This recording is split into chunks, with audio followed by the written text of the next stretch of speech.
I've caught a lot of flack over the years for some of the narratives surrounding Brie Larson and exactly what I thought about them. Did she say something really fucking stupid back in like 2017 or 2016, whenever that was, about white male critics reviewing the films? She absolutely did. But really, when you look at what she said about, fans or anything like that, it's really kind of tough to come by anything, whether it's the marketing for Captain Marvel, whatever. Captain Marvel is an awful movie.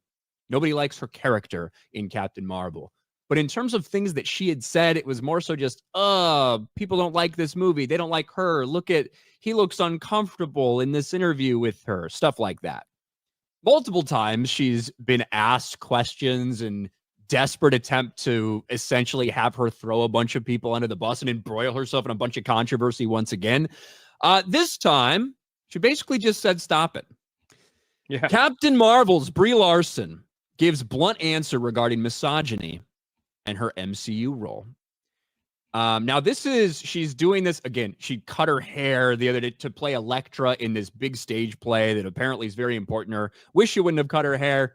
Maybe that's going to affect our future together. Time will tell. But she's asked specifically, again, about Marvel, about the MCU and things like this. Per the direct, Larson, who started a UK stage adaptation of Sophocles' Greek tale, Elektra, was recently interviewed by The Telegraph. When asked why she thinks men were threatened by her casting as Captain Marvel, she said blankly, I don't know, I don't pay attention. When asked if not paying attention helped her deal with the misogyny that the movie had garnered, Larson said, What I would like you to see is that by continuing this conversation, you're putting me in connection with something that has nothing to do with me.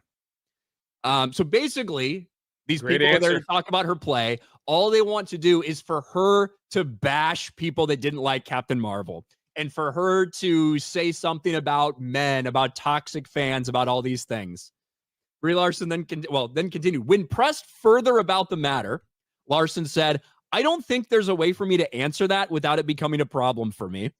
Per the Telegraph, Larson's publicist then intervened and asked the interviewer to move on to the next question.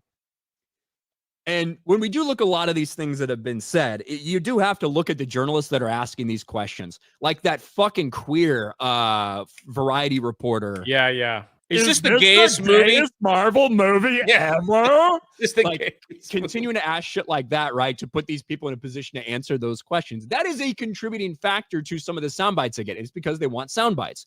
Because you know why? The Telegraph knows that a story with a headline about how excited Brie Larson is to be doing this stage adaptation of 1,000-year-old play. People will keep scrolling. Right? Yeah, no one's going to click on that. But if you can get her to say something about fans, if you can get her to bash men, if you can get her to do something like that, that's a lot of clicks. Regardless of however Brie Larson actually feels about this or not, we've seen this a couple times. Her basically stop answering questions like this that are specifically geared to get her to say something super fucking controversial. And I do feel like she's sick and tired of it. Like I said, I don't know. I don't actually know Brie Larson. I don't actually know how she feels about a lot of these things. I do know that she said something really stupid, like in 2016 or 2017.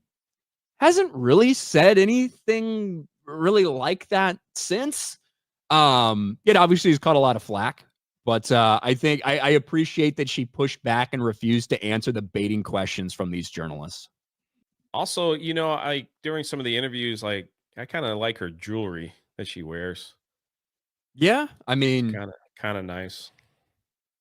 The point of the matter is, when Ryan says I can fix her, he means it. It's just not some keyboard warrior crap. All right, that's all. That's right. I've met Brie Larson. I can confirm. You did.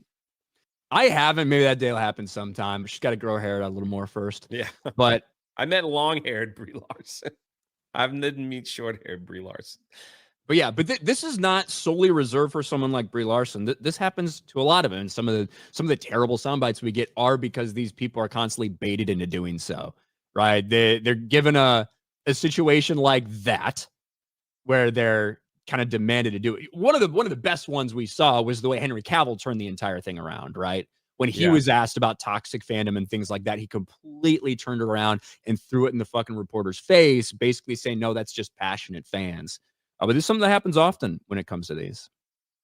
So, Good Brie for her. Larson, it takes time, guys. Takes time to heal. Takes time to heal.